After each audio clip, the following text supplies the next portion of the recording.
Bismillahirrahmanirrahim. Assalamualaikum warahmatullahi wabarakatuh. Salam sejahtera untuk kita semua.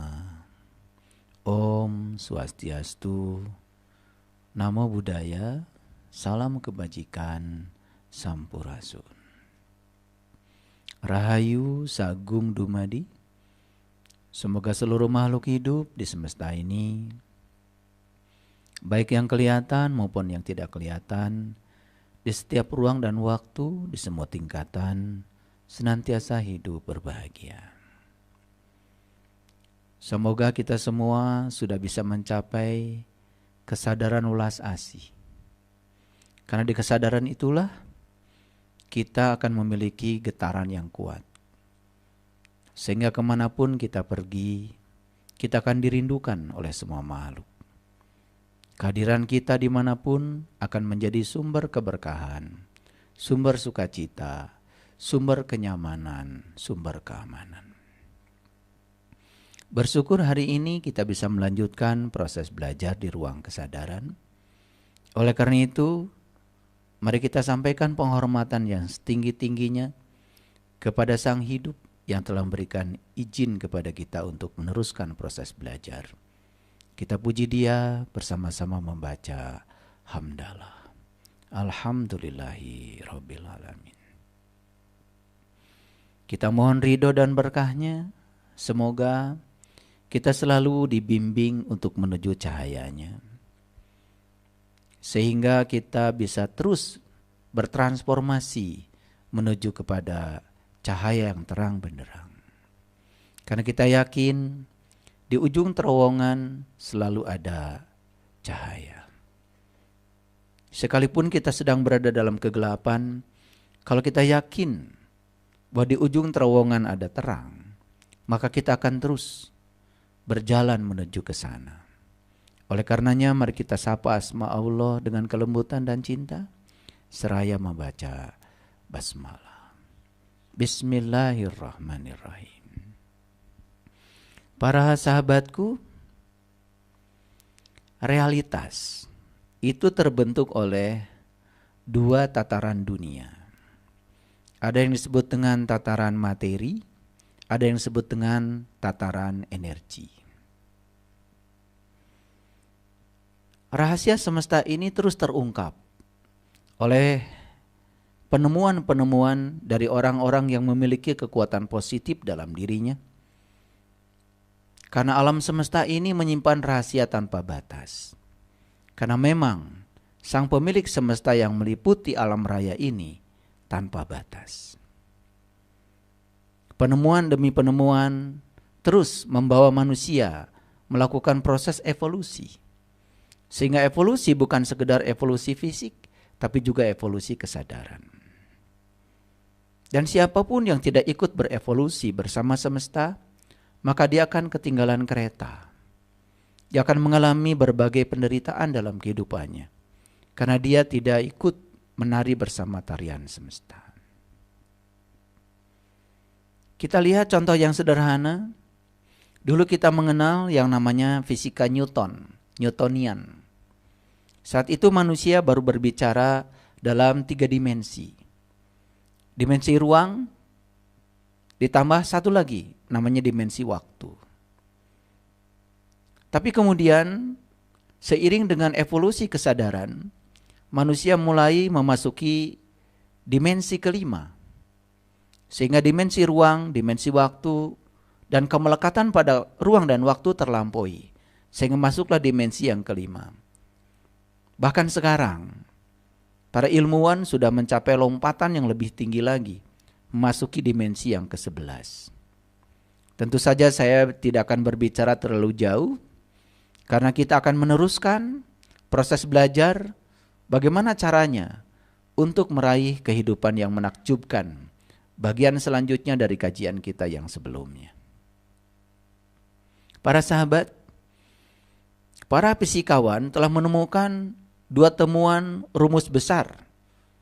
Yang pertama yang disebut dengan teori relativitas. Yang kemudian berujung ditemukannya rumus E sama dengan massa dikalikan kecepatan cahaya dikuadratkan.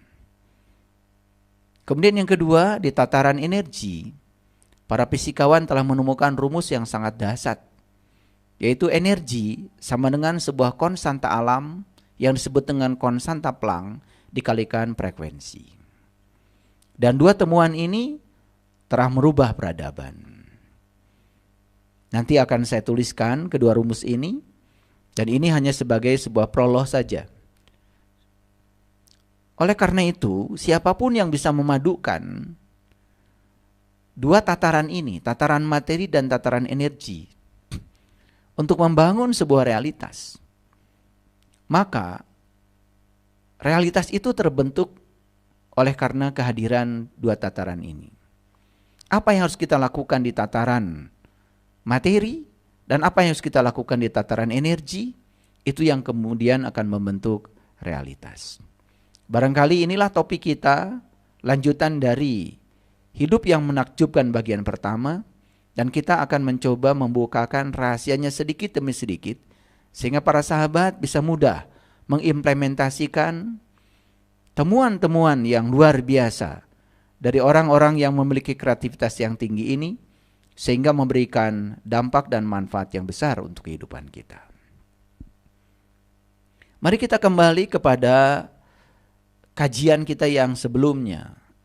Saya akan memberikan sedikit review.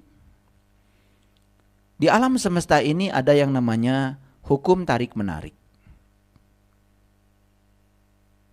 Dan hukum tarik-menarik ini adalah hukum yang sangat dahsyat. Karena hukum tarik-menarik ini yang telah membuat alam semesta menjadi seimbang. Dan hukum tarik-menarik ini berlaku juga dalam kehidupan kita. Tidak ada molekul kalau tidak ada hukum tarik-menarik. Tidak ada atom kalau tidak ada hukum tarik-menarik. Tentu saja bumi pun tidak akan pernah bisa diam di tempatnya. Dia tidak akan pernah bisa berevolusi, berotasi, mengelilingi matahari dengan jari-jari yang tetap. Seandainya tidak ada hukum tarik-menarik. Keseimbangan bumi matahari, keseimbangan bumi dengan planet-planet yang lain, keseimbangan galaksi, keseimbangan alam semesta, itu terjadi karena adanya hukum tarik-menarik. Oleh karena itu akan kita bahas lebih dalam lagi bagaimana rahasia hukum tarik-menarik itu dan bagaimana implementasinya di dalam kehidupan kita. Di dalam hukum tarik-menarik itu yang paling dahsyat adalah yang serupa akan menarik yang serupa. Like attracts like. Jadi yang serupa akan menarik yang serupa. Artinya apa? Artinya apa yang kita berikan kepada kehidupan, itu yang akan kita terima dari kehidupan. Jadi sebetulnya sederhana. Apapun yang kita terima dalam kehidupan saat ini, sebetulnya sadar atau tidak sadar, kita yang telah memberikan kepada kehidupan. Karena hukumnya seperti gema, secepat kilat. Kalau saya berteriak, tentu saja teriakan saya akan dipantulkan oleh dinding ke telinga saya. Secepat kilat, seperti itu. Oleh karena itu sadari oleh kita bahwa sesungguhnya apapun yang kita berikan kepada kehidupan, semua akan kembali kepada kita sendiri. Oleh karena itu maka kehidupan selalu mengajarkan kita untuk bertanggung jawab. Banyak sekali yang menciptakan sebab, tetapi dia tidak mau memikul akibatnya. Para sahabat, kalau kita berbicara hukum sebab akibat, sebetulnya hukum sebab akibat itu terjadi di tataran makroskosmos. Hukum kausalitas itu terjadi di tataran makroskosmos. Ada tataran lain di mana hukum itu tidak berlaku, yaitu di tataran mikroskosmos. Di level yang jauh lebih kecil lagi, di level yang lebih halus lagi. Bahkan di sana berlaku hukum akibat sebab. Oleh karena itu kalau kita berbicara fisika kuantum, maka kita akan berbicara tentang probabilitas. Karena di sana kita tidak berbicara kausalitas, kita berbicara probabilitas. Oleh karena itu, kalau berbicara probabilitas, berarti kemungkinan-kemungkinan yang akan terjadi jauh lebih luas lagi.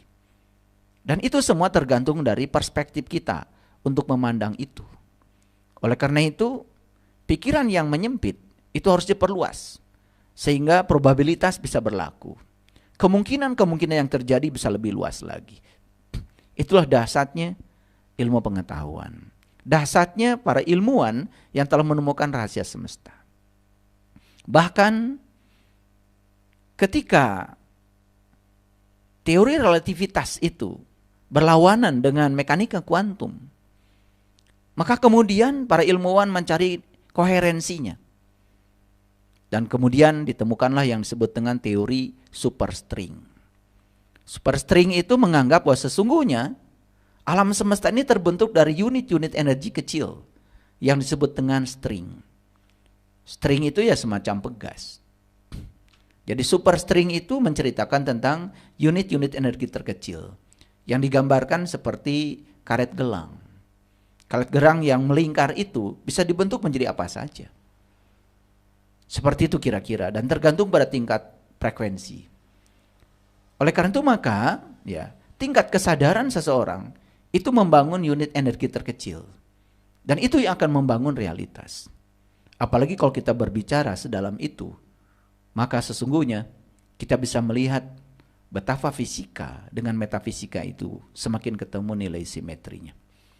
Koherensinya semakin ketemu. Baik para sahabat, sebelum terlalu jauh saya berbicara, mari kita kembali kepada yang lebih sederhana lagi. Jadi hukum tarik-menarik yang paling sederhana adalah yang serupa akan menarik yang serupa. Like attracts like. Apa yang kita berikan kepada kehidupan, itu pula yang akan diberikan kehidupan kepada kita. Jadi kalau kita tidak pernah memberikan yang positif kepada kehidupan, lalu jangan bermimpi bahwa kehidupan akan memberikan yang positif kepada kita. Semua tergantung kita. Tinggal kita jujur pada diri kita sendiri. Jadi sekali lagi, apapun yang kita berikan kepada kehidupan, pasti kembali kepada kita. Oleh karena itu maka kita harus waspada, harus hati-hati. Karena semua akan kembali kepada kita sendiri. Saya sudah menjelaskan di kajian sebelumnya, bagaimana cara memberikan yang positif atau negatif. Bagaimana kita memberikan yang positif atau negatif kepada kehidupan. Ternyata alatnya cuma dua. Yang pertama pikiran, yang kedua perasaan. Pada pertemuan yang pertama, saya hanya menjelaskan bahwa pikiran itu adalah energi. Perasaan juga energi. Pikiran dan perasaan dua-duanya adalah energi. Setiap energi pasti frekuensi. Setiap frekuensi pasti vibrasi. Jadi ini tidak berlawanan dengan teori superstring. Dan ini yang dikatakan Nikola Tesla. Kalau kamu ingin tahu rahasia semesta, pandanglah semesta sebagai energi, frekuensi, dan vibrasi. Dan di kajian kita hari ini, kita akan meningkat sedikit. Ternyata para neuroscience menemukan bahwa pikiran itu adalah medan listrik. Sedangkan perasaan itu adalah medan magnet. Jadi ketika medan listrik dan medan magnet berpadu, maka terjadilah yang disebut dengan medan elektromagnetik. Cahaya itu salah satu wujud dari medan elektromagnetik. Dan banyak sekali sebetulnya medan elektromagnetik di sekitar kita. Yaitu perpaduan antara medan listrik dan magnet. Bahkan HP yang kita gunakan itu kan selalu mencari sinyal. Dan sinyal itu wujudnya adalah gelombang elektromagnetik. Cuman termasuk gelombang yang tidak tampak. Karena apa? Harus ingat bahwa sesungguhnya panca indera kita memiliki keterbatasan. Jadi kalau seseorang hanya mengandalkan panca inderanya yang terbatas itu, maka dia pun hanya melihat alam semesta dengan alat yang terbatas. Jadi hati-hati ketika melihat alam semesta dengan panca indera, jangan mengira bahwa sesungguhnya di alam semesta itu yang terjadi cuma yang terbatas. Padahal di alam semesta ini banyak sekali peristiwa-peristiwa yang terjadi tanpa batas, bahkan melampaui batas. Coba kita lihat ya, secara fisika mata kita ini hanya bisa melihat cahaya dengan panjang gelombang dari 400 nanometer sampai 700 nanometer. Telinga kita ini hanya bisa menerima bunyi yang frekuensinya 20 Hz sampai 20.000 Hz. Apa yang terjadi di bawah 20 Hz? Apa yang terjadi di atas 20.000 Hz? Apa yang terjadi di panjang gelombang di bawah 400 nanometer? Apa yang terjadi dengan panjang gelombang di atas 700 nanometer? Apakah tidak terjadi apa-apa? Tentu saja ada yang terjadi. Cuman panca indera kita sangat terbatas. Nah, kalau kita selalu mengandalkan panca indera yang terbatas, maka kita pun akan selalu merespon alam semesta dalam keterbatasan. Padahal alam semesta ini sesungguhnya adalah tanpa batas. Sadari bahwa sesungguhnya kita memiliki keterbatasan dalam dimensi itu.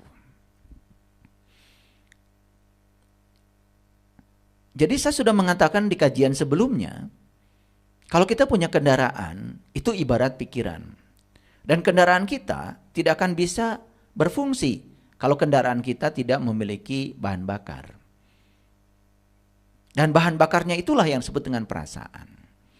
Jadi ketika pikiran dan perasaan itu mengalami koherensi, maka disitulah kekuatannya, disitulah rahasianya. Apa yang kita pikirkan, kemudian masuk ke dalam perasaan, baik itu positif maupun negatif, itu yang akan menjadi realitas. Dan di situ sesungguhnya sadar atau tidak sadar, sudah terjadi perpaduan antara tataran materi E sama dengan mc kuadrat dengan tataran energi E sama dengan konstanta Planck dikalikan frekuensi. Ini adalah temuan abad ini yang sangat luar biasa, yang mungkin banyak sekali orang yang tidak menyadarinya. Jadi kalau begitu, pikiran dan perasaan kita itu adalah pencipta kehidupan kita. Lalu bagaimana dengan Tuhan? Tuhan sendiri menyatakan di dalam firman-Nya, Dia adalah Rob. Rob al-alamin. Dia adalah sang kehadiran. Dia adalah sang keberadaan. Dia hanya mengikuti yang kita mau. Para bijak banyak mengatakan bahwa pikiranmu adalah takdirmu. Bagaimana pikiran itu bisa menjadi takdir? Ketika pikiran itu berpadu dengan perasaan.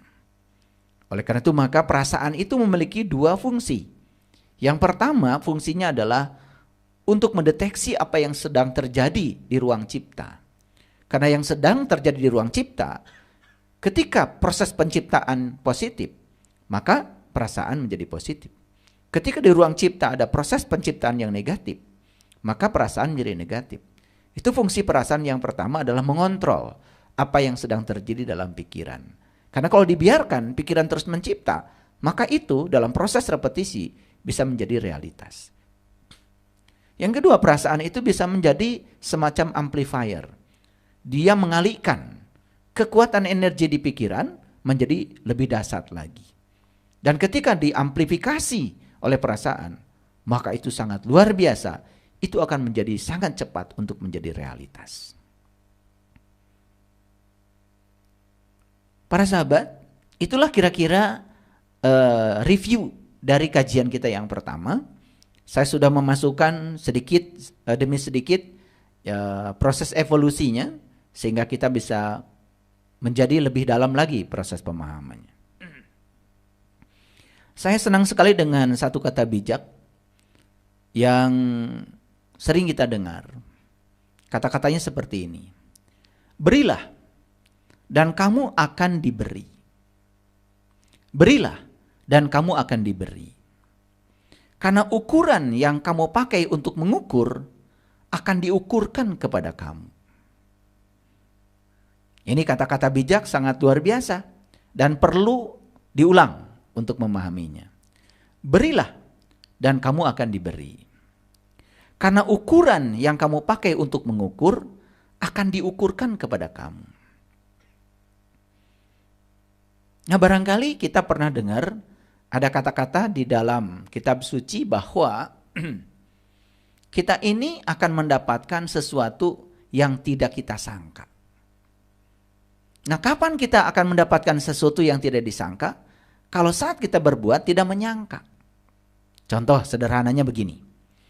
Kalau saya berbuat kebaikan, kemudian saya berharap kebaikan dari orang, di mana saya berbuat kebaikan kepadanya, maka saya akan mendapatkan kebaikan yang saya sangka dari orang itu. Tapi kalau kita melepaskannya, itu yang disebut dengan letting go. Bahkan sekarang orang sudah mengatakan letting God. Bukan sekedar letting go, tapi letting God. Jadi berpasrah tentang hasil kepada Tuhan. Jadi kita tidak memikirkan tentang hasil. Karena begitu kita memikirkan hasil, setiap proses bekerja, berarti kita sedang menciptakan sebuah ukuran. Dan kita akan diukurkan lagi oleh ukuran yang kita ciptakan sendiri. Karena ukuran yang kamu pakai untuk mengukur akan diukurkan kepada kamu. Jadi oleh karena itu maka bagus kalau kita memulai untuk bekerja ikhlas. Atau melakukan sesuatu tanpa pamrih, istilah sederhananya. Dari situlah kita akan bisa mendapatkan sesuatu yang melampaui yang kita sangka. Itu yang disebut dengan wa yarzuqhu min haitsu la yahtasib barangkali. Kita akan mendapatkan rezeki dari arah yang kita tidak menyangkanya. Kapan itu terjadi? Kalau kita sudah bisa letting go. Kita bisa melepaskan pada hasil. Makanya David Hawkins ya menulis buku yang sangat keren, Letting Go. Dalam buku itu kita diajarkan bagaimana cara berpasrah pada hasil. Karena kita banyak sekali ya ketika melakukan sesuatu sudah melekat pada hasil. Kita akan mendapatkan yang kita pikirkan, tapi sebatas yang kita pikirkan. Tapi kalau kita melampaui itu, melepaskannya, letting go, berpasrah pada hasil, justru kita akan mendapatkan sesuatu yang melampaui yang kita sangka. Disitulah sesungguhnya rahasianya. Dan banyak sekali orang yang tidak mengetahui rahasia ini. Jadi sekali lagi, berilah dan kamu akan diberi. Karena ukuran yang kamu pakai untuk mengukur akan diukurkan kepada kamu. Jadi ketika kita ya selalu memikirkan keterbatasan, itu ukuran yang kita gunakan. Maka kita juga akan mengalami keterbatasan. Karena ukuran yang dipakai untuk mengukur akan diukurkan kepada kita sendiri. Hati-hati dengan hukum ini. Jadi walaupun ini adalah kata-kata bijak, tetapi menurut saya ini semacam hukum. Karena ini yang terjadi. Jadi ini bersesuaian dengan hukum like attracts like. Jadi apa yang kita berikan, itu yang akan kita terima. Coba ya. Kalau ada saudara kita yang pindahan, kita nggak usah mikir. Bantu saja. Berikan saja bantuan. Berikan saja dukungan. Ya namanya juga seorang sahabat. Tanpa diminta. Bahkan kita tidak pernah memikirkan apa yang didapat saat memberi bantuan itu. Percayalah sama saya. Dalam secepat kilat, kebaikan yang kita berikan itu akan datang kepada kita kembali seperti gema. Asal satu syaratnya, letting go. Kita tidak memikirkan hasilnya. Jadi kalau kita transaksional, ya, dia mau pindahan kemudian kita bantu. Kali aja nanti kalau saya pindahan juga, saya akan dapat bantuan yang sama. Kita akan dapat bantuan dari dia sebatas itu. Sehingga kita tidak bisa melampaui keterbatasan. Jadi kita tidak akan memasuki keterbatasan. Karena apa? Kita sudah menggunakan hukum, ya. Karena ukuran yang kamu pakai untuk mengukur akan diukurkan kepada kamu. Itu bahayanya. Itulah pentingnya kita bekerja ikhlas tanpa pamrih. Coba, ketika anak kita atau apa saja, ada salah satu anggota keluarga kita yang mengecewakan kita. Lalu lampiaskan kemarahan kepada mereka. Lampiaskan amarah kepada mereka. Coba perhatikan. Dalam waktu yang singkat, kekecewaan yang dilampiaskan, amarah yang dilampiaskan, itu akan kembali kepada kita. Cuman terbungkus dalam berbagai keadaan. Terbungkus dalam berbagai kejadian. Mungkin tidak sama ya. Kita marah sama anak, tidak mungkin anak marah sama kita. Kita melampiaskan amarah kepada anak karena mengecewakan kita, tentu saja anak tidak mungkin melawan kita. Tetapi perhatikan saya. Kekecewaan dan amarah tadi yang dilempar kepada kehidupan, syariatnya kepada anak kita, itu akan terbungkus dalam berbagai keadaan yang kemudian kita akan mengalami situasi yang tidak menyenangkan. Ini sains ya, ini sains. Jadi saya berbicara dari sudut pandang sains. Jadi kalau kita coba memahami riset-riset neuroscience seperti risetnya David Hawkins, seperti risetnya Jude Spansa dan lain sebagainya, kita akan menemukan titik temu. Dan ini adalah kajian-kajian yang sangat luar biasa.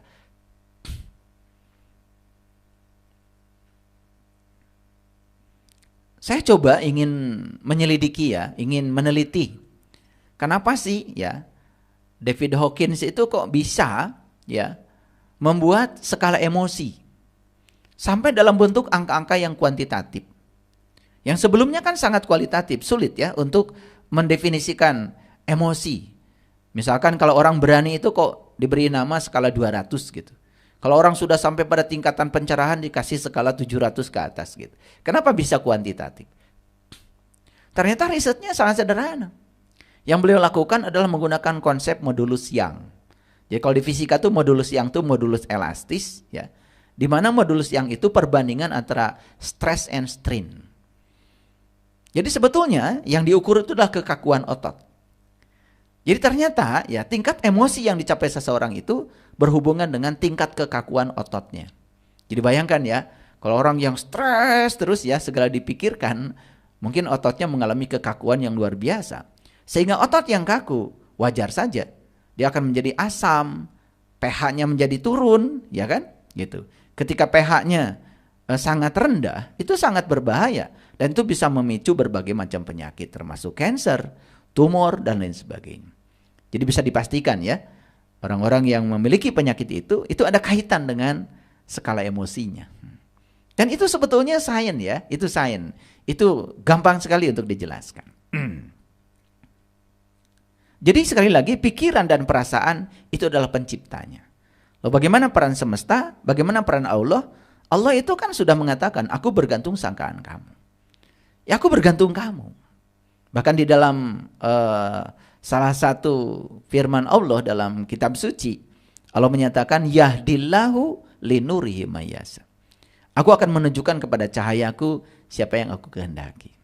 Siapa yang akan dikehendaki tentu saja yang punya kehendak. Jadi semua bermula dari diri kita sendiri. Jadi bagi saya mengubah nasib itu adalah yang pertama langkah pertama adalah mengubah pikiran dan perasaan. Jadi kalau kita tidak mengubah pikiran dan perasaan, saya kira akan sulit kita mengubah keadaan.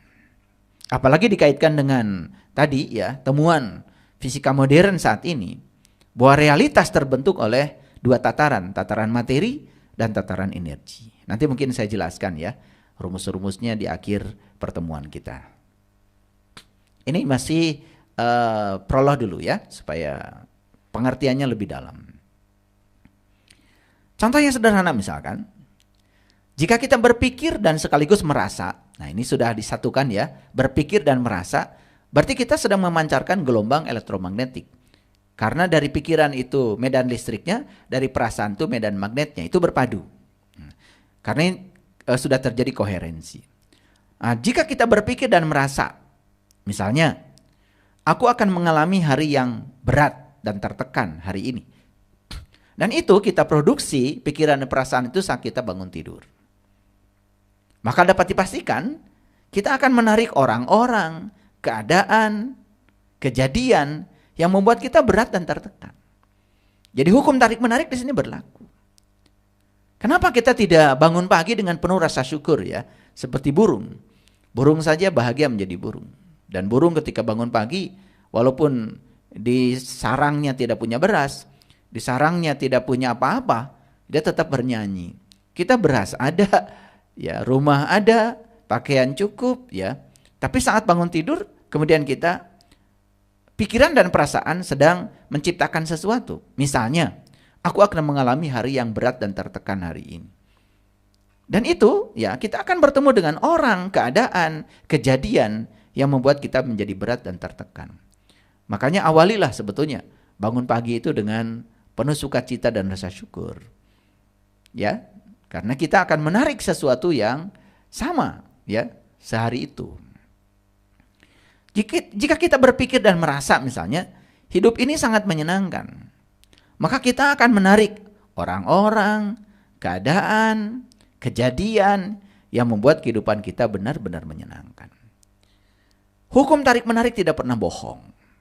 Hukum tarik-menarik tidak pernah bohong. Dan hukum tarik-menarik tidak bekerja berdasarkan kita yakin atau tidak yakin. Namanya hukum alam, tidak perlu persetujuan kita. Kita setuju atau tidak setuju, hukum alam tetap saja berlaku. Sama seperti hukum gravitasi. Sama seperti hukum medan elektromagnetik. Kita percaya atau tidak percaya, hukum tidak bergantung kepada kita percaya atau tidak percaya. Dan hukum tidak minta persetujuan dari kita. Karena hukum alam tetap saja berjalan. Hukum tarik-menarik tak pernah gagal memberi setiap hal berdasarkan apa yang kita ungkapkan. Sekali lagi, hukum tarik-menarik tidak pernah gagal untuk memberi setiap hal berdasarkan apa yang kita ungkapkan. Jadi kalau yang kita ungkapkan adalah kekuatan positif, maka hukum tarik-menarik tidak pernah gagal memberikan yang positif ke dalam kehidupan kita. Sama juga ketika kita menggunakan kekuatan negatif atau ketiadaan kekuatan positif, maka hukum tarik-menarik juga akan memberikan yang sebaliknya. Jadi kita akan menerima, kita akan menarik dan menerima berdasarkan apa yang kita ungkapkan. Kesejahteraan, kesehatan, hubungan, pekerjaan, kejadian, pengalaman, berdasarkan pikiran dan perasaan yang kita ungkapkan. Jadi sebetulnya alatnya adalah pikiran dan perasaan. Sekali lagi, pikiran dan perasaan. Ya, sekarang saya sudah memberikan pelajaran lebih naik lagi, karena saya sudah nyatakan ketika ada koherensi pikiran dan perasaan, perasaan itu memberikan amplifier, penguatan, diamplifikasi, dikalikan energi yang ada di pikiran itu oleh perasaan. Sehingga itu akan sangat mudah sekali menjadi realitas. Apalagi secara neuroscience, pikiran memancarkan medan listrik, perasaan memancarkan medan magnet. Dan ketika berpadu medan listrik dan medan magnet menjadi medan elektromagnetik. Bahkan sebetulnya kalau kita melakukan riset di laboratorium, ketika medan listrik itu berubah terhadap waktu, ternyata dia menghasilkan medan magnet. Dan ketika medan magnet berubah terhadap waktu, itu yang menghasilkan medan listrik. Luar biasa sebetulnya. Makanya di fisika itu ada dua kajian, ada elektrostatika, ada elektrodinamika. Jadi elektrostatika itu adalah kajian yang mengkaji tentang sifat kelistrikan di mana medan listriknya itu tidak berubah terhadap waktu. Nah, ada lagi kajian di mana medan listrik berubah terhadap waktu dan itu yang menghasilkan medan magnet. Itu masuk dalam dimensi elektromagnetik.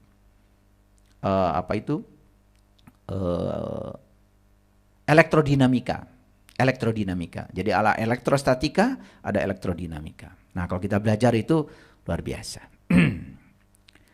Jadi ungkapan pikiran positif tentang apa saja, misalkan tentang uang, maka kita akan menarik keadaan, orang, kejadian yang menghasilkan banyak uang. Jadi ketika kita pikirannya positif tentang uang, maka kita juga akan mendapatkan, akan menarik keadaan, orang, kejadian yang menghasilkan banyak uang. Begitu juga sebaliknya. Jadi kalau kita ya punya pikiran yang negatif tentang uang, ya kita juga akan menarik keadaan, orang, kejadian ya yang membuat kita juga menjadi dijauhi oleh uang. Jadi sebagaimana hukum gravitasi. Hukum gravitasi ya kita sudah kenal ya, hukum gravitasi. Hukum gravitasi Newton itu adalah hukum tarik-menarik. Bumi dengan bulan itu tarik-menarik. Ya, bumi dengan matahari itu tarik-menarik. Bahkan sekarang, saya dengan bumi ini tarik-menarik. Gara-gara saya ditarik oleh bumi, saya bisa mendiami kursi ini. Dan saya tidak akan mungkin bisa duduk di kursi ini kalau tidak ada hukum gravitasi. Karena apa? Karena kalau saya tidak ditarik oleh bumi, tidak mungkin saya bisa menekan kursi. Dan kursi juga menekan saya. Maka ada aksi reaksi sebetulnya di sini. Ya, itu. Saya tidak menjelaskan terlalu dalam tentang itu. Tetapi hukum tarik menarik itu nyata. Hukum tarik-menarik akan bekerja sebagaimana hukum gravitasi bekerja. Tak peduli apakah kita menerimanya atau tidak. Jadi sepasti kita berpikir dan merasa, sepasti itulah hukum tarik-menarik merespon kita. Apa yang ada dalam pikiran dan perasaan, itu terus dipancarkan. Karena tadi sudah saya jelaskan bahwa pikiran dan perasaan energi. Namanya energi itu frekuensi. Namanya energi itu vibrasi. Jadi ketika pikiran dan perasaan terus ya bekerja, dia juga memancarkan energi, memancarkan frekuensi, memancarkan vibrasi. Apakah itu baik atau buruk? Terserah, ya. Dan semuanya akan kembali secara otomatis seperti gema. Jadi ketika pikiran dan perasaan memancarkan yang negatif, berarti dia akan ya menggetarkan yang negatif di semesta ini. Dan itu yang akan datang kepada kehidupan kita. Ketika pikiran dan perasaan juga memancarkan yang negatif, yang positif, maka dia juga beresonansi dengan orang, kejadian, keadaan yang membuat kita akan mendapatkan yang positif itu. Itu seperti saya bilang tadi, seperti gema. Jadi, kita dapat mengubah hidup kita dengan mengubah pikiran dan perasaan kita. Jadi kalau kita tidak bisa mengubah pikiran dan perasaan kita, kita tidak akan pernah bisa mengubah keadaan. Karena itu langkah pertama yang harus kita lakukan. Nah pertanyaannya sekarang secara sederhana. Karena banyak orang bertanya kepada saya, apa sih sesungguhnya pikiran itu? Dari tadi saya bicara pikiran, perasaan. Apa sih pikiran itu? Kira-kira definisi sederhananya beginilah. Pikiran itu sebenarnya adalah kata-kata yang kita dengar dalam benak kita. Atau bisa juga yang diungkapkan secara nyaring, keras-keras. Kenapa begitu? Kan sebetulnya saya tidak mungkin duduk di sini kalau saya tidak memikirkannya. Saya tidak mungkin ngasih kajian ini kalau saya tidak memikirkannya. Dan kejadian ini terjadi karena saya memikirkannya. Karena saya memikirkannya, maka saya duduk di sini. Dan saya juga memikirkannya. Topik apa kira-kira yang paling tepat saat ini untuk saya sampaikan. Karena saya memikirkan itu, maka itu terjadi. Jadi sebetulnya pikiran itu adalah kata-kata yang kita dengar dalam benak kita atau kata-kata yang diucapkan secara keras-keras. Jadi kalau ingin tahu apa sih pikiran, itulah yang ada di kata-kata. Itulah yang kita dengar dalam benak kita. Sesederhana itu definisinya. Daripada pusing-pusing mendefinisikan pikiran itu apa, sudah itu aja. Jadi pikiran adalah kata-kata yang kita dengar dalam benak kita atau kata-kata yang diucapkan keras-keras.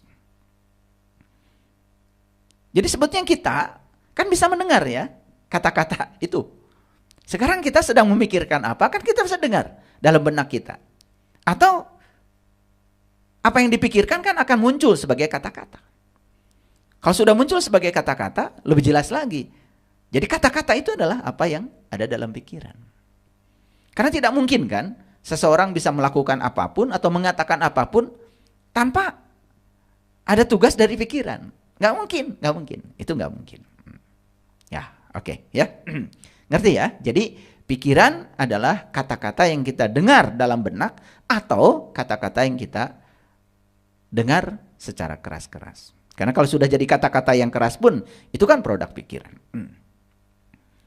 Misalnya gini. Ketika kita mengatakan dalam benak aja, waduh indah sekali ya hari ini. Kan tidak mungkin kita menyatakan hari ini indah sekali kalau kita tidak memikirkannya. Dan ungkapan bahwa hari ini indah sekali, itu kan karena sudah dipikirkan. Dan kalau kita tidak memikirkannya, ungkapan itu tidak ada. Ngerti ya? Jadi sebenarnya pikiran itu adalah kata-kata. Dan kata-kata itu energi. Ada riset yang sangat bagus ya. Jadi orang mengatakan A, B, C, kemudian di riset gelombangnya seperti apa. Ternyata yang luar biasa ya. Semua kejadian di alam semesta itu membentuk yang disebut dengan medan torus. Jadi medan torus itu dari kata toroida. Toroida itu sebenarnya adalah kumparan. Kumparan yang dibentuk sedemikian rupa sehingga medan magnetnya itu persis seperti donat. Dan ternyata DNA membentuk medan toroida, medan torus. Tumbuh-tumbuhan itu membentuk medan torus. Pikiran kita membentuk medan torus. Perasaan kita membentuk medan torus. Makanya dalam tradisi Cina itu ada yang namanya yin yang. Yin yang itu kan sebetulnya adalah ya bagaimana kesempurnaan dibangun oleh dua hal yang kelihatan berlawanan. Makanya ketika ada yang berlawanan itu tidak boleh dibenturkan. Karena yang berlawanan itu saling melengkapi. Itu sisi-sisi kebenaran. Jadi jangan benturkan cahaya dengan kegelapan. Jadi perang. Karena cahaya dan kegelapan itu sebetulnya adalah bermitra. Kita tidak mungkin bisa melihat bintang yang terang di tempat yang terang. Justru kita melihat bintang yang terang ketika ada kegelapan. Jadi yin yang itu kan sebetulnya cerita tentang bagaimana dua hal yang berlawanan itu membentuk kesempurnaan. Ternyata yin yang itu adalah simbolisasi dari medan torus. Elektron, molekul, atom, bahkan medan magnet bumi itu juga membentuk medan magnet torus. Wah, kalau kita bicara tentang ini, kita kemudian akan memasuki sebuah pemikiran baru bahwa sebetulnya semua di semesta ini hakikatnya adalah energi. Semua adalah energi. Bahkan para fisikawan kan dulu berpikir, bagian terkecil dari alam semesta apa sih? Atom. Saat itu mungkin puas. Tapi kemudian ada di dalam atom itu ada elektron, ada proton, ada neutron. Ternyata ilmuwan tidak puas. Ternyata di dalam mereka itu sendiri ada yang namanya lepton, ada yang namanya boson, yang kemudian disebut dengan quarks. Lalu bertanya lagi, terbuat dari apa? Elektron, proton, dan neutron. Jawabannya cuma satu, terbuat dari energi. Jadi sebetulnya yang disebut dengan elektron, proton, neutron itu pusaran-pusaran energi. Jadi kembali lagi, sebetulnya semua adalah energi. Ya. Nah, kalau kita memahami ini lebih dalam, luar biasa, dan kita terapkan dalam kehidupan, luar biasa. Nah, kita bisa menciptakan kehidupan yang menakjubkan dengan pemahaman yang dalam tentang ini. Dan ini sebetulnya bukan teori, dan itu harus dipraktekkan. Jadi harus dipraktekkan ya. Kalau para sahabat tidak mempraktekannya, percuma saja. Gimana cara mempraktekannya? Sederhana lah. Mulailah kita belajar secara kontinu, memikirkan yang kita sukai. Memikirkan yang kita ingin. Stop memikirkan yang tidak disukai. Itu aja, sederhana prakteknya ya. Gak usah tahu tataran relativistiknya, tidak usah tataran mekanika kuantumnya, pusing. Ya, kalau saya karena sedang menjelaskan harus clear kan. Tetapi para sahabat cukup aja begitu ya. Ya.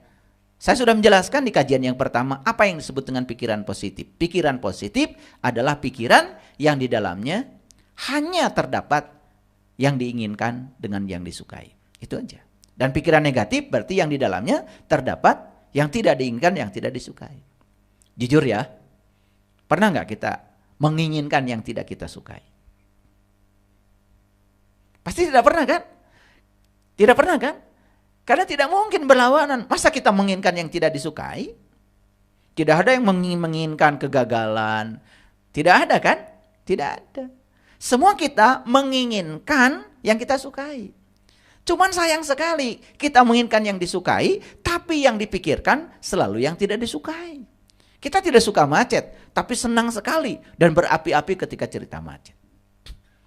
Kita tidak suka kegagalan, tapi kalau menemukan kegagalan dalam hidup atau bisnis gagal, wah itu cerita bisa berjam-jam kepada semua orang. Dan ketemu siapapun yang ceritakan adalah kegagalan, kepahitan hidup. Itu like attracts like. Karena itu sedang memancarkan energi ya ke semesta.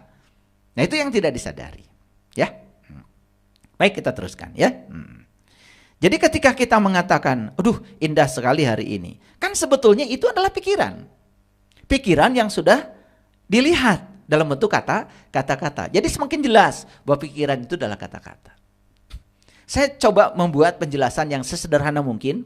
Walaupun kadang-kadang saya menanjak ya untuk mengakses teori-teori modern yang ditemukan para ilmuwan, tetapi para sahabat yang fokus ke situ, nanti pusing. Itu hanya sebagai landasannya saja supaya pembicaraan kita itu berbasis kepada riset, berbasis kepada temuan, bukan asal-asalan. Karena ini bukan cerita ilmu nujum. Nah, pikiran juga hati-hati. Pikiran itu awalnya hanya menjadi kata-kata. baik yang didengar oleh benak maupun keras-keras. Tapi kan ujung perjalanan berikutnya, pikiran jadi tindakan. Betul apa tidak? Pikiran jadi tindakan. Dan kita dapat melakukan tindakan apapun, ya, pasti itu kan berdasarkan produk pikiran. Tidak mungkin kita melakukan tindakan apapun tanpa terlebih dahulu memikirkannya. Misalkan gini, ya, kita mau minum. Masa tiba-tiba tidak memikirkannya, tiba-tiba ambil gelas? Mungkin gak? Enggak. Kita misalkan tiba-tiba ke dapur aja, ambil piring dan kemudian ambil nasi. Masa tidak memikirkannya mau makan? Nggak mungkin kan? Nggak mungkin. Jadi sebetulnya semakin jelas bahwa sebetulnya apa yang sudah tercermin sebagai kata-kata, apa yang sudah tercermin sebagai tindakan, itu yang ada dalam pikiran. Jadi sekarang pikiran diperluas lagi ya. Pikiran adalah kata-kata dan tindakan. Paham ya? Oke. Nah, jadi pikiran adalah penentu utama. Apakah kata-kata dan tindakan kita positif atau negatif? Lihat ya. Apakah kata-kata kita positif? Berarti itu yang ada di pikiran positif. Apakah kata-kata negatif? Berarti yang di pikiran itu negatif. Apakah tindakan kita positif? Itu yang di pikiran positif. Apakah tindakan kita negatif? Berarti yang di pikiran juga negatif. Jadi saya sudah menjelaskan di kajian sebelumnya, kenapa ada orang yang hidupnya menakjubkan, mengapa ada orang yang hidupnya penuh dengan penderitaan. Sederhana sebenarnya jawabannya. Orang ini sadar atau tidak sadar, pikirannya selalu menciptakan hal-hal yang dia ingin dan dia sukai. Yang satu lagi, lebih banyak memproduksi hal yang tidak dia ingin dan tidak disukai. Itu aja sebenarnya perbedaan. Betul ya, ada aspek geraknya, tindakan. Tapi tindakan kan berasal dari pikiran juga. Gitu. Ya, oke. Kita lanjutkan ya. Jadi pikiran positif itu sederhananya pikiran yang berisi apa yang kita sukai dan inginkan. Pikiran negatif adalah pikiran yang berisi apa yang tidak kita sukai dan tidak diinginkan. Ya. Saya ambil contoh sederhana, eksperimen nih. Aku suka sepatu itu. Sepatu itu indah sekali. Ini lagi jalan-jalan di mall. Kan pikiran bisa dua terhadap sepatu itu. Bisa positif, bisa negatif. Nah, yang pikirannya positif, dia mengatakan, aku suka sepatu itu. Sepatu itu indah sekali. Dan apa yang dia pikirkan masuk ke dalam rasa. Bahkan seakan-akan sepatu itu sudah ada di kakinya. Kira-kira orang ini akan pakai sepatu itu? Akan pakai sepatu itu. Kenapa? Karena dia menerima yang dia suka. Kan dia mengatakan, saya suka sepatu itu. Sepatu itu indah. Saya pasti bisa memilikinya. Bahkan dia tidak memikirkan harganya berapa. Pikirannya positif tentang sepatu itu. Maka pikiran yang positif ini akan mewujudkannya. Dan dia akan menerima yang dia suka. Coba ketika orang itu melihat yang sama, sepatu yang tadi. Tapi kata-kata yang keluar, nah kata-kata dari mana tadi? Dari pikiran. Apalagi sudah menjadi perasaan. Kata-kata yang keluar gini, coba lihat sepatu itu. Mahal sekali. Itu perampokan. Bahkan bukan cerita itu mahal sekali. Dia cerita perampokan. Wah, kalau kita beli sepatu itu kayaknya duit kita dirampok tuh sama penjual sepatu. Dia pikirannya negatif. Kira-kira orang ini bakal pakai sepatu itu? Seumur hidup dia tidak akan pakai sepatu itu. Kenapa? Dia akan menerima yang tidak dia sukai. Nah ini nih, ini contoh-contohnya saya udah mulai bangun ya. Supaya semua para sahabat udah mulai bisa ya. Jadi kalau lihat mobil bagus, mobil ini keren ya, indah sekali, hebat ya pembuatnya, kreatif sekali. Ungkapkan yang positif ya, ungkapkan yang positif. Jangan mengungkapkan yang negatif. Oke, sekarang kita lihat ya, fakta. Kebanyakan orang lebih suka memikirkan dan membicarakan yang mereka tidak sukai ketimbang yang mereka sukai. Betul nggak? Jadi aneh kan? Dia menginginkan sesuatu, misalkan dia menginginkan pasangan hidupnya itu setia, baik-baik saja, kan gitu. Gitu. Tetapi yang dibicarakan itu keburukannya. Yang dibicarakan itu hal-hal yang negatif tentang pasangannya. Bahkan itu dibicarakan berulang-ulang kepada banyak orang. Kan berarti dia sedang memancarkan dengan pikirannya itu adalah getaran yang negatif. Ini fakta ya. Kebanyakan orang lebih suka memikirkan dan membicarakan yang mereka tidak sukai ketimbang yang mereka sukai. Ini yang disebut dengan kecerobohan hidup. Jadi mungkin ini sekedar mengingatkan saja. Kalau disebut kita ini selama ini ceroboh mungkin tidak terima ya. Tapi setelah saya jelaskan, oh ternyata saya ceroboh sekali ya dalam hidup. Kenapa? Karena saya lebih banyak memikirkan dan membicarakan yang saya tidak suka ketimbang memikirkan dan membicarakan yang saya suka. Berapa banyak coba orang yang sadar kalau itu adalah kecerobohan? Bahkan mungkin kalau disebut kamu ceroboh dalam hidup, mungkin tidak merasa ya. Padahal ini sangat penting. Ada orang yang hidupnya diliputi kesenangan. Ada juga orang yang hidupnya diliputi oleh ketidaksenangan. Jadi sekarang kita tahu jawabannya. Tergantung pikiran dan perasaannya mengungkapkan apa ke ruang kehidupan. Oke? Nah, kita harus jujur nih pada diri kita, ya. Saya kok perasaan sudah positif tapi hidup saya gini-gini aja. Enggak mungkin. Karena hukum tarik-menarik tidak pernah gagal. Tidak pernah gagal. Ya, sepasti hukum gravitasi. Jadi, hanya ada satu kata yang dapat membebaskan kita dari semua beban dan derita kehidupan. Kata itu bernama cinta. Jadi kembali lagi, cinta adalah kekuatan positif. Jadi dalam hidup itu cuma ada dua. Ada cinta, ada ketiadaan cinta. Ada kekuatan positif, ada ketiadaan kekuatan positif. Itu yang disebut dengan kekuatan negatif. Jadi sebetulnya kejahatan itu terjadi karena ketiadaan kekuatan positif. Setiap kita membicarakan yang tidak kita sukai. Ini rumusnya. Pernah lihat sangkar burung nggak?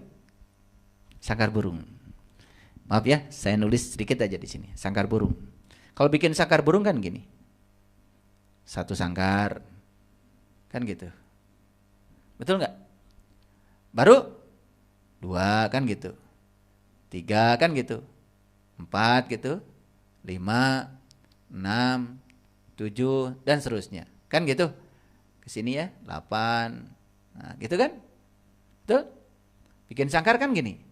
Nah, udahlah jadi sangkar burung. Maaf, saya kurang pinter ya menggambar. Jadi semakin rapat sangkarnya, semakin sulit tuh burung untuk keluar. Nih, saya kasih tahu rumusnya. Setiap kita membicarakan yang kita tidak suka, berarti kita sedang menciptakan satu jeruji. Nah, coba dihitung sekarang, hitung. Usia kita berapa sekarang? Ada yang 50, ada yang 60, ya. Saya 58 tahun. Bayangkan ya, dalam sehari kita membicarakan yang negatif berapa kali? Terbayang nggak?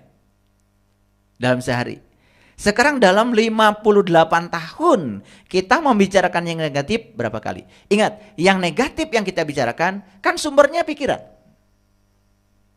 Kembali lagi ke pikiran, sumber energinya. Bayangkan ya, serapat apa jeruji sangkar burung kita. Burungnya ada di sini. Burungnya ada di sini. Dan burung ini semakin terpenjara oleh apa? Oleh jeruji yang dia ciptakan sendiri.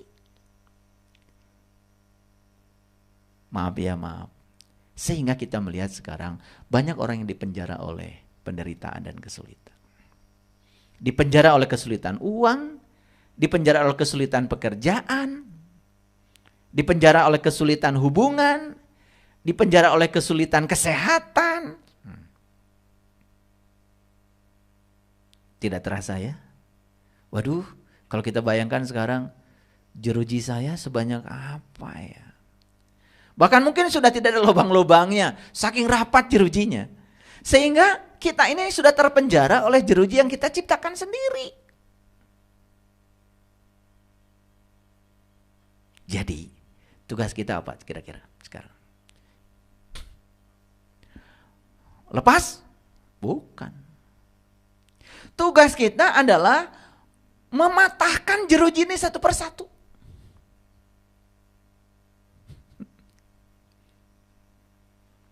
Tugas kita sekarang adalah mematahkan jeruji ini satu persatu. Jadi terbayang gak sekarang? Berapa banyak jeruji yang harus kita patahkan? Jadi kalau orang ya terpenjara dalam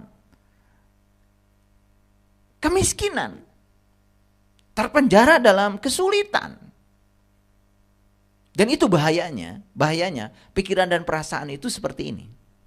Jadi kalau ini adalah pikiran, ini adalah perasaan. Ini pikiran dan perasaan itu bisa begini. Pikiran yang positif menghasilkan hal yang positif. Hal yang positif membangun rasa yang positif. Rasa yang positif mengalihkan yang positif. Jadi dua kali nih positif. Nah pikiran ini jadi lebih positif lagi. Dia akan menghasilkan terus bersiklus. Jadi siklusnya adalah siklus positif. Bayangkan sekarang, pikiran yang negatif. Dia akan membangun perasaan yang negatif. Perasaan negatif mengalihkan. Taruhlah negatif jadi dua di sini. Yang negatif ini membangun pikiran negatif lagi. Akan masuk dalam kubangan yang negatif. Barangkali itu yang disebut dengan abadi dalam positif dan abadi dalam negatif. Makanya ada simbolisasi dalam kitab suci itu. Seseorang bisa abadi dalam surga, seseorang bisa abadi dalam neraka. Itu barangkali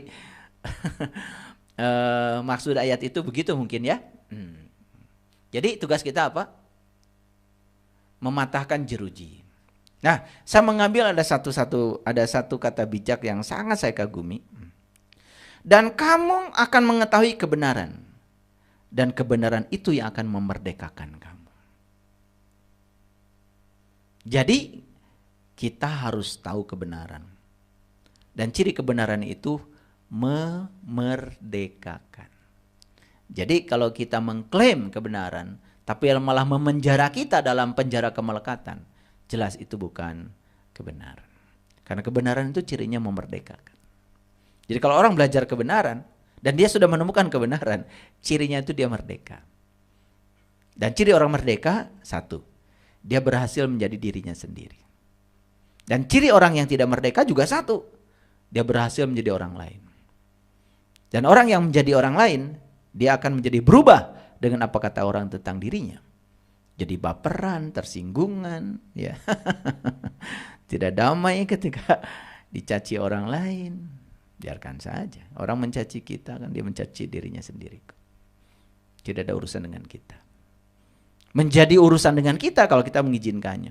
Karena kapal tidak pernah tenggelam oleh air yang di luar.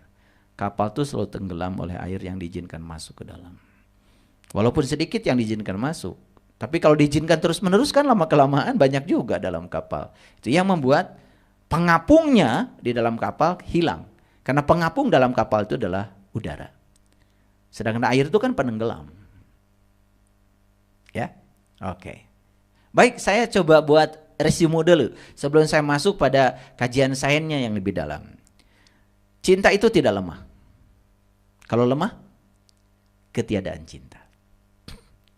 Cinta itu tidak cengeng. Kalau cengeng, ketiadaan cinta. Cinta itu tidak lembek. Kalau lembek, ketiadaan cinta.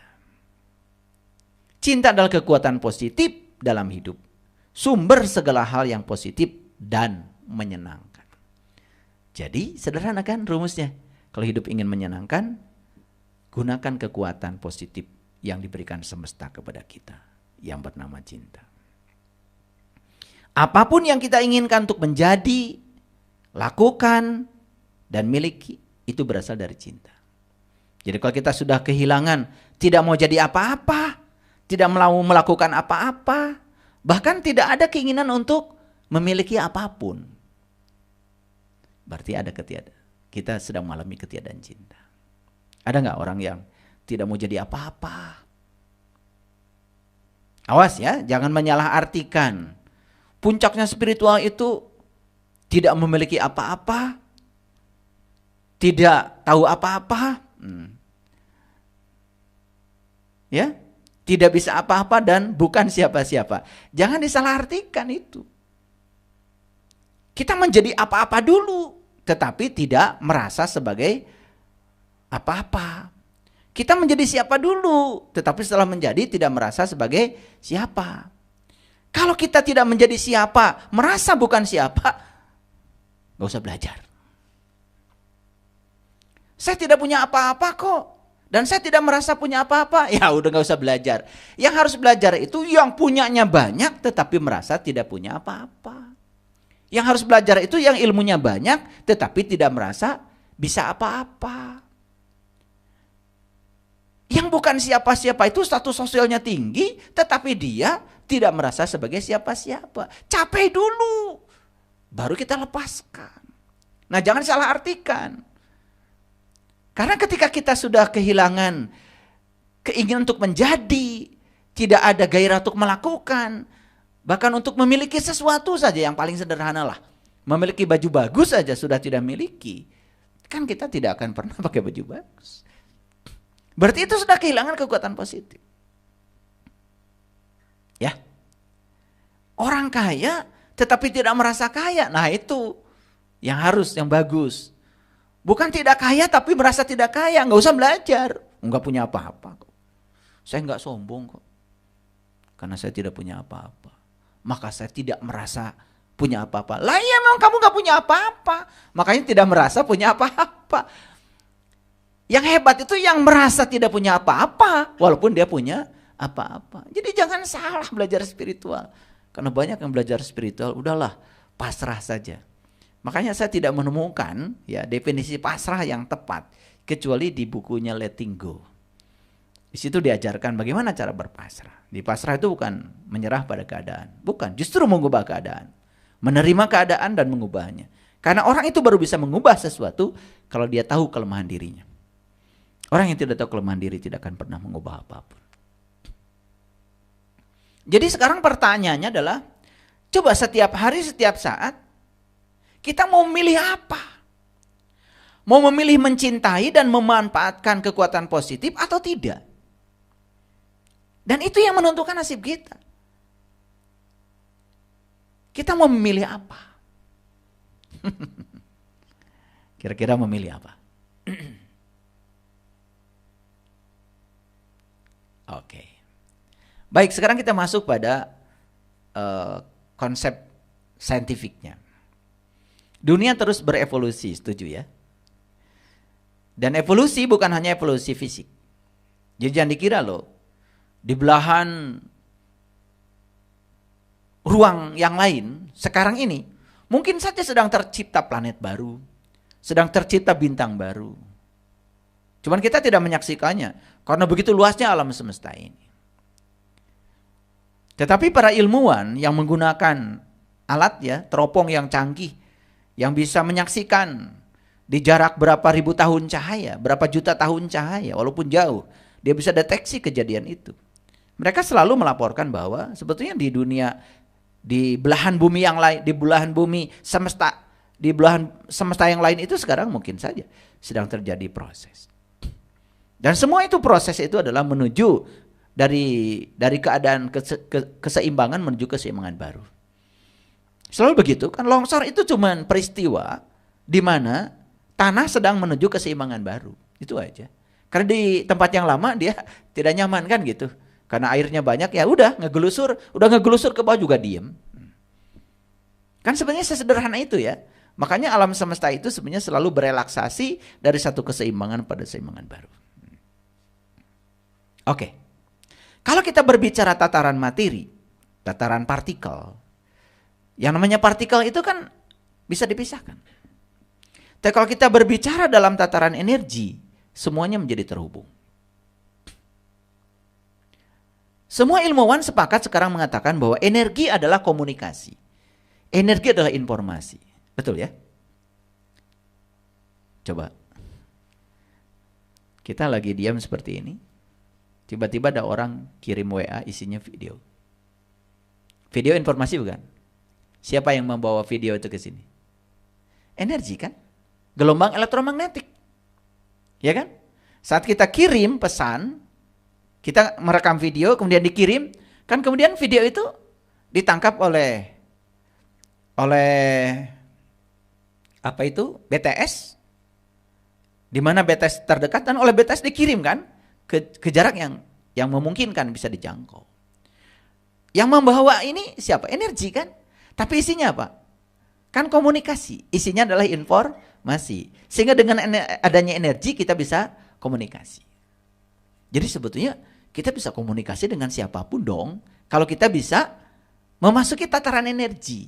Tapi kalau kita di tataran yang terbatas di konsep ruang dan waktu, di kemelekatan itu, kita tidak akan pernah bisa beranjak kemana-mana. Nah kembali lagi, karena apa? Ya, panca indera kita ini memiliki keterbatasan. Karena panca indera memiliki keterbatasan, otomatis yang dapat ditangkap oleh panca indera segala hal yang terbatas. Padahal sebetulnya di alam semesta ini banyak sekali peristiwa yang tidak terdeteksi oleh panca indera. Oleh itu maka kita harus bertransformasi sekarang. Apa transformasinya? Ini transformasinya seperti ini. Maaf ya, saya jadi berdiri. Jadi sebetulnya yang namanya realitas, ini realitas. Realitas. Ini terbentuk oleh dua tataran. Di sini ada tataran energi. Ini ada tataran materi. Tataran materi. Jadi ini ya yang membentuk realitas. Tataran energi dan tataran materi. Di tataran energi ya, tataran energi berarti berbicara energi itu berbicara frekuensi, vibrasi. Berarti itu berbicara gelombang. Makanya fisika kuantum sering juga disebut fisika gelombang. Karena sebetulnya fisika kuantum itu cerita tentang representasi materi dalam gelombang. Makanya di sini berlaku rumus ini ya. Ini temuan hebat. H kalikan F. Jadi ini adalah energi, ini adalah sebuah konstanta alam, F itu adalah frekuensi. Nah, konstanta alam ini disebut konstanta Planck. Harganya itu sekitar 6,62 kali 10 pangkat min 34 joule second, joule detik. Nah, di sini juga sama ada konstanta alam di dimensi materi. Di sini ada E sama dengan mc kuadrat. Ini di tataran materi. Ini energi, ini massa, ini adalah konstanta alam yang disebut dengan kecepatan cahaya. C itu, kecepatan cahaya itu adalah 3 kali 10 pangkat 8 meter per sekon. Ada perbedaan ya. Ini 10 pangkat min 34, ini 10 pangkat 8. Bedanya jauh sekali. Jadi konstanta alam di tataran materi dengan konstanta alam di tataran energi itu berbeda. Nah, sekarang perhatikan ini. Kalau di tataran energi, untuk meningkatkan energi, tinggal meningkatkan frekuensi. Betul nggak? Tingkatkan aja frekuensi. Karena apa? Kalau frekuensi semakin besar, energi semakin besar. Nah, frekuensi itu apa? Banyaknya gelombang yang melewati sebuah titik per satuan waktu. Semakin banyak gelombang yang lewat, berarti semakin besar energinya. Makanya frekuensi yang besar itu berarti banyaknya gelombang yang melewati satu titik per satuan waktu banyak. Nah, ini oleh karena itu maka dikaitkan antara ini dengan kecepatan cahaya. Lalu dapat rumusnya seperti ini. H kalikan C dibagi dengan lambda. Nah, ini dikaitkan dengan panjang gelombang. Sehingga muncul di sini ada C juga.